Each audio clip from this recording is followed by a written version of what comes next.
أسأل الوحيد الكريم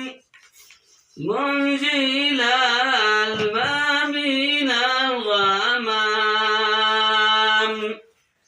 أن يجيرنا من الجحيم